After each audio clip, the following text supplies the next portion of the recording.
अस्सलाम वालेकुम dear students. आज के वीडियो में हम डायनामिक प्रोग्रामिंग से शॉर्टेस्ट पाथ प्रॉब्लम सॉल्व करेंगे। थोड़ा सा पहले इंट्रोडक्शन टू डायनामिक प्रोग्रामिंग कर लेते हैं। तो डायनामिक प्रोग्रामिंग में हम करते ये हैं कि हमारे पास जो भी प्रॉब्लम जिसका हमने ऑप्टिमल सोल्यूशन ढूंढना हो उसको सब डिवाइड करते हैं स्मॉलर प्रॉब्लम्स के अंदर, और उन सब प्रॉब्लम्स को हम स्टेजेस कहते हैं। हर स्टेज को लेदर सॉल्व करते हैं। स्टेज अगर हम फॉरवर्ड सॉल्व कर रहे हैं प्रॉब्लम को, तो हम स्टेज 1 को पहले सॉल्व करेंगे, उसका जो ऑप्टिमल सोल्यूशन आएगा उसको यूज करेंगे एज इनपुट इन स्टेज 2। इसी तरह फिर स्टेज 2 का ऑप्टिमल सोल्यूशन ढूंढेंगे, जो स्टेज 2 का ऑप्टिमल सोल्यूशन आएगा उसको हम फिर स्टेज 3 के ऑप्टिमल सोल्यूशन को फाइंड आउट करने के लिए एज इनपुट यूज करेंगे, और इसी तरह चलते जाएंगे। और जो आखिरी स्टेज पे जाके हमारे पास एक ऑप्टिमल सोल्यूशन आएगा वो एक्चुअली हमारी प्रॉब्लम का ऑप्टिमल सोल्यूशन होगा। इस तरह से ये काम करते हैं। और अगर आप बैकवर्ड यूज कर रहे हैं, बैकवर्ड पास यूज कर रहे हैं टू सॉल्व द प्रॉब्लम, तो उसमें फिर हम लास्ट स्टेज से शुरू करेंगे, लास्ट स्टेज का ऑप्टिमल सोल्यूशन, और फिर उसके ऑप्टिमल सोल्यूशन को यूज करेंगे second, last and so on.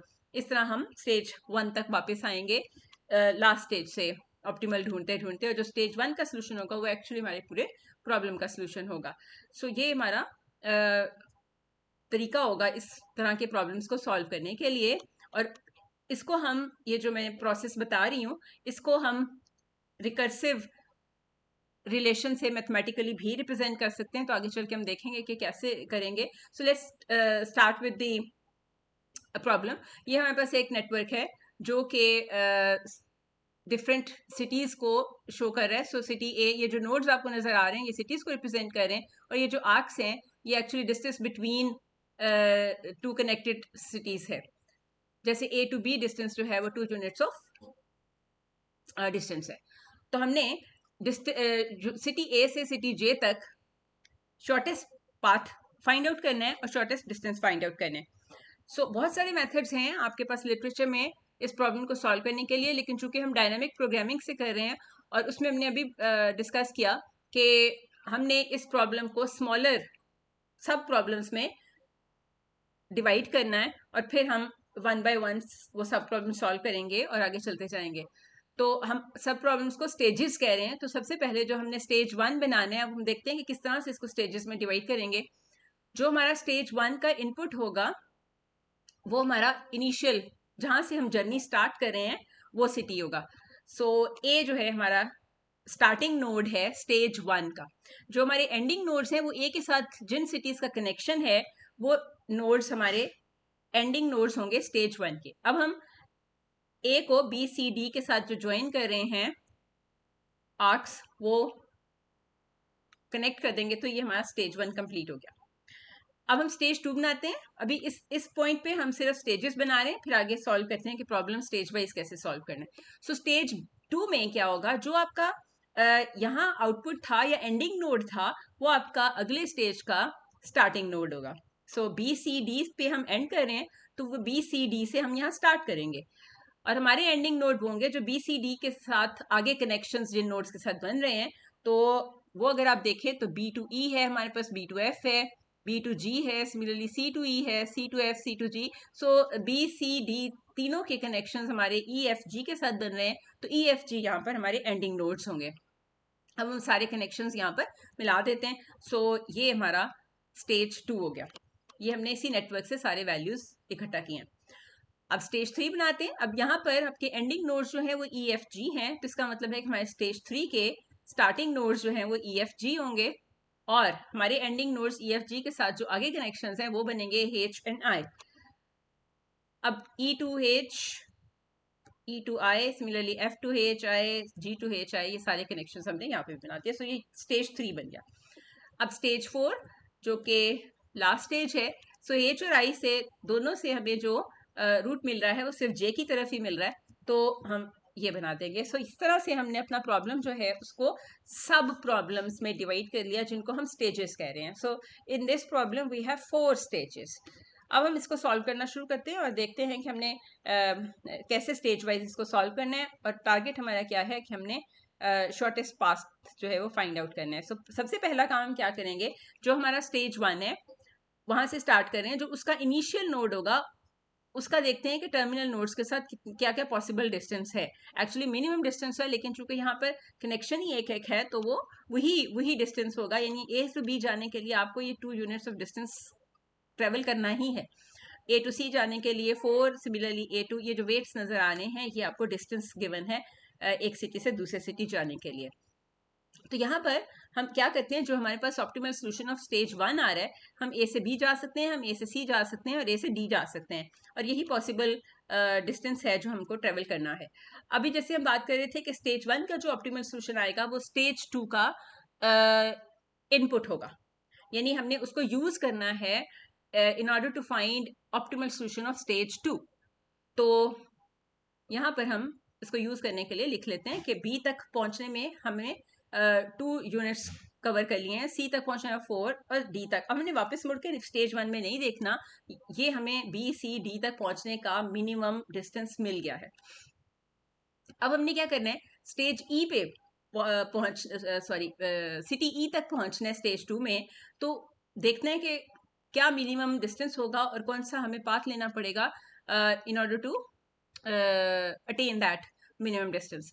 तो क्या पॉसिबल वेज हैं ई तक पहुंचने के लिए, हम बी के थ्रू जा सकते हैं। अगर हम बी के थ्रू जाएंगे तो बी तक पहुंचने के लिए 2 तो हमें यूनिट्स ट्रेवल करने ही हैं, लेकिन बी और ई का जो डिस्टेंस है वो 7 है, तो 2 + 7, इसका मतलब एक पॉसिबिलिटी ये है। दूसरी ई तक पहुंचने की सी के थ्रू पॉसिबिलिटी हो सकती है, तो सी तक पहुंचने के लिए हम 4 यूनिट्स ऑलरेडी कवर कर चुके हैं, तो ई तक पहुंचने के लिए हमें ये सी और ई के बीच में जो डिस्टेंस है वो ऐड करना पड़ेगा, सो 4 + 3।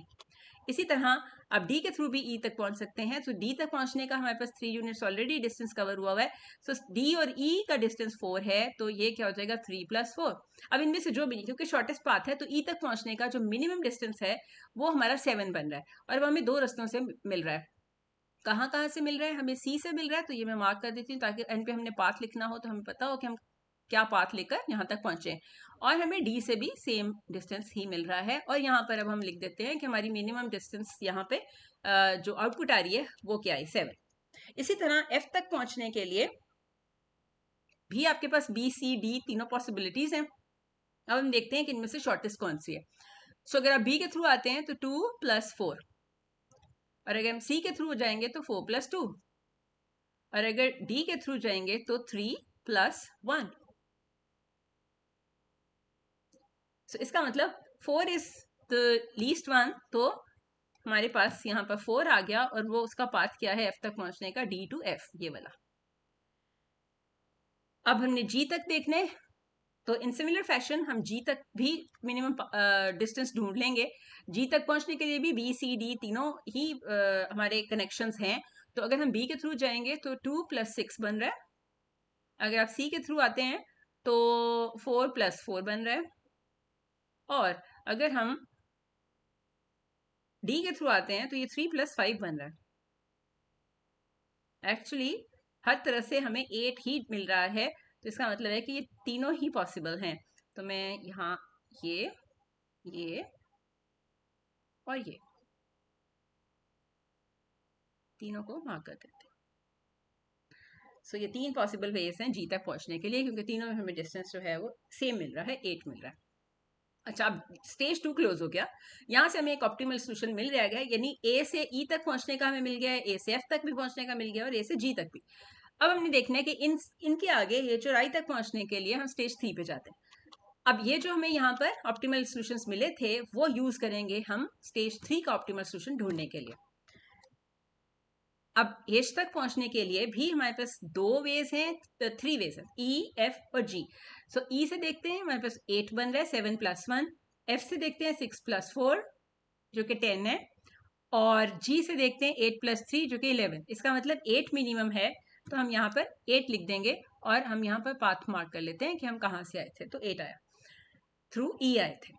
अब हम क्या करेंगे, आई देखते हैं। सो आई के लिए भी आपके pass through E F G तीनों नोड से कनेक्शंस हैं, तो अगर हम थ्रू ई आते हैं तो वी हैव टोटल डिस्टेंस 7 + 4, और अगर हम एफ के थ्रू आते हैं तो 4 + 3, और अगर हम जी के थ्रू आई तक पहुंचेंगे तो 8 + 3। तो इसका मतलब 7, 4 + 3 मिनिमम हुआ, और वो हमारा एफ से आई है बन रहा। So we done with the solution of stage 3. अब हमने जो यहाँ पर आउटपुट मिला है इसको यूज करना है एज इनपुट ऑफ स्टेज 4. तो जे तक पहुंचने के लिए हमारे पास दो पाथ हैं जो कि H से J और I से J है. तो अगर आप H से J जाते हैं तो 8 + 3 11 बनता है, और अगर आप I से J जाते हैं तो वो भी 11 बनता है. इसका मतलब है कि दोनों ही यूज कर सकते हैं आप, वो आपके मिनिमम डिस्टेंस पे कोई फर्क नहीं डालेंगे. सो हमारा जो यहाँ डिस्टेंस हो गया 11 हो गया. सो ये एक्चुअली आपका टोटल जो मिनिमम डिस्टेंस है ना from city A to city J, वो 11 यूनिट्स ऑफ डिस्टेंस बनता है. अब हमने देखने के पाथ क्या होंगे. पाथ ये होगा, मैं थोड़ा सा अगर हम बैकवर्ड जाए, एक तो यहाँ से ये मतलब J तक पहुंचने के लिए आपको दो पाथ मिल रहे हैं जो कि है H और I दोनों. इसी तरह H तक पहुंचने के लिए आपके पास एक ही पाथ है. H तक पहुंचने के लिए एक ही पाथ है जो कि है E, और I तक पहुंचने के लिए भी एक ही है जो कि है थ्रू F. अब E तक पहुंचने के लिए आगे टू पॉसिबिलिटीज हैं. इसका मतलब है कि हम यहाँ पर ये पूरा लिख लें ताकि E तक पहुंचने वाला फिल कर देते हैं. अब E तक पहुंचने के लिए आप C के थ्रू भी जा सकते हैं और D के थ्रू भी जा सकते हैं. सो इसका मतलब क्या हुआ कि C टू E और D टू E. तो A टू C, क्योंकि C और D तक पहुंचने के लिए हमें A के थ्रू ही जाना है. अब हम देखते हैं F. तो F तक पहुंचने के लिए we only have one path जो कि है D टू F. सो इसका मतलब यहाँ से D टू F हो गया, और D तक जाने के लिए भी हमारे पास एक ही पाथ है जो कि है A to D.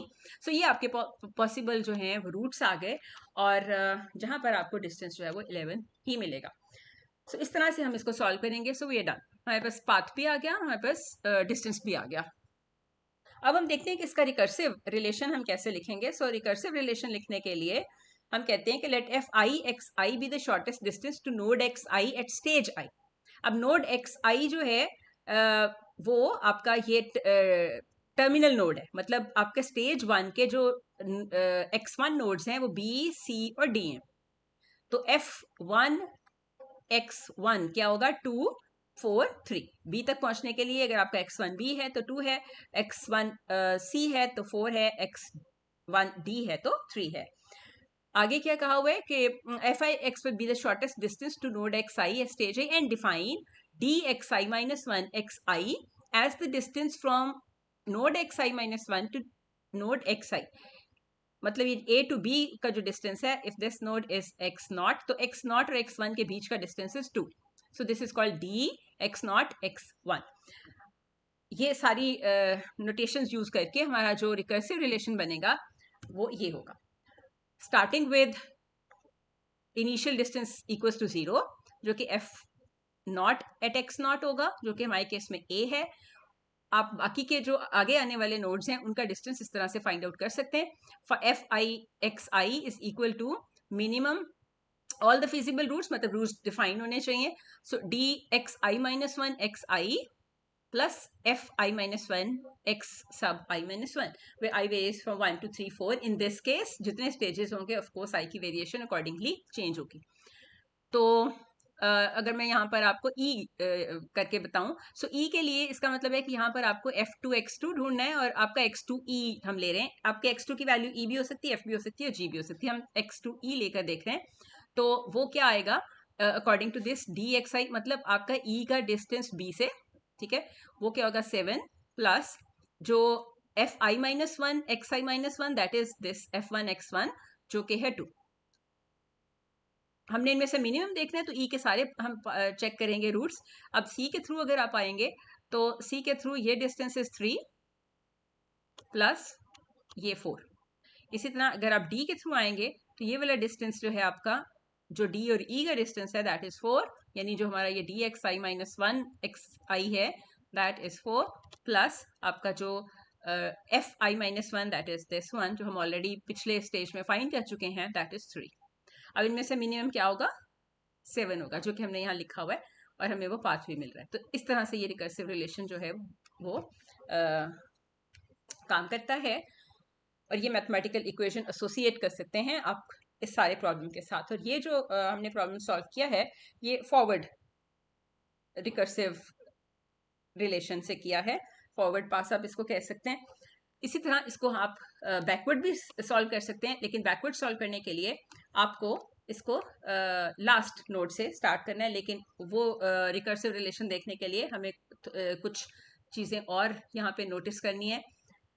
All the distances are measured from 0 by setting f naught x naught is equal to 0. ये हम फॉरवर्ड की बात करें. So the main recursive equation expresses the shortest distance f sub I x sub I at stage I.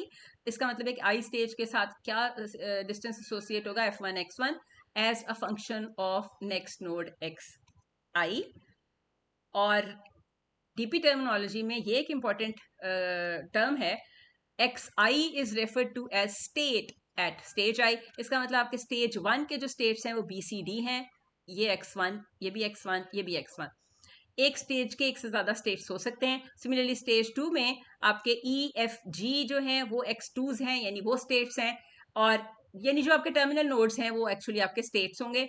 Stage 3 में आपके पास H और I जो है वो स्टेट्स हैं, यानी ये क्या होंगे x3 हम इनको कहेंगे. इसी तरह आपके स्टेज 4 में ये x4, यानी हमने x नॉट से स्टार्ट किया था, हम x4 तक पहुंचते हैं, फोर्थ स्टेज का स्टेट.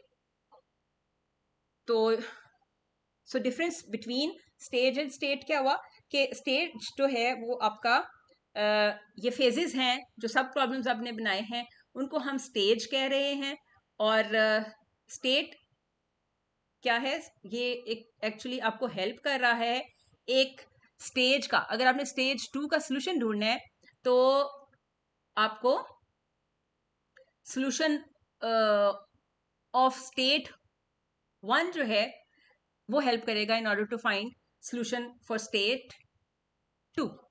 ठीक है, तो इस तरह से प्रीवियस स्टेजेस के जो स्टेट्स हैं उनके सोल्यूशंस हमें नेक्स्ट स्टेज के स्टेट्स तक पहुंचने का मिनिमम पाथ दे रहे हैं. सो और अगर आप इसको समझना चाहें तो अगर हम कोई डे ट्रिप रोड ट्रिप कर रहे हो, फॉर एग्जांपल अगर हम कोई रोड ट्रिप कर रहे हैं तो हमारा जो each day of the trip होगा उसको हम स्टेज कहेंगे, वो हमारे फेजेस होंगे. Each day of the trip can be considered as a stage, और the city we are in on that day, यानी उस सिटी को जब पहुंचेंगे, उस दिन जो स्पेंड करेंगे जिस सिटी में, वो हमारा क्या होगा, स्टेट होगा. ठीक है, सो जिस सिटी में हम पहुंच रहे होंगे वो स्टेट होगा, और दिन को हम एज स्टेज ले सकते हैं, फेज ले सकते हैं. तो ये था हमारा forward recursive process in order to find shortest path with the help of dynamic programming. अब अगर हम इसी को बैकवर्ड करना चाह रहे हैं तो हम स्टेज 4 से स्टार्ट करेंगे. अब जो स्टेज होता है उसका मतलब फॉर एग्जांपल स्टेज आई है तो उसका स्टेट एक्स आई होगा. इसका मतलब ये है कि स्टेज 4 पे आपका स्टेट जो है वो x4 होना है. इसका मतलब हम स्टार्ट किस नोड से करेंगे, x5 से, तो इस तरफ जाना है हमने बैकवर्ड. तो ये x5 से स्टार्ट करेंगे, बाकी सारा प्रोसेस वही है. x4 तक पहुंचने के आप मिनिमम देखेंगे, फिर जो हमारा यहाँ मिनिमम आया होगा उसको यूज करेंगे EFG तक. तो इसी तरह चलते चलते आप A तक वापस A तक पहुंच जाएंगे, और ये इसकी रिकर्सिव इक्वेशन होगी. यानी आपने स्टार्ट यहाँ से x5 से किया, और वहां पर आपका जो डिस्टेंस, f क्या शो कर रहा है, डिस्टेंस वो 0 है.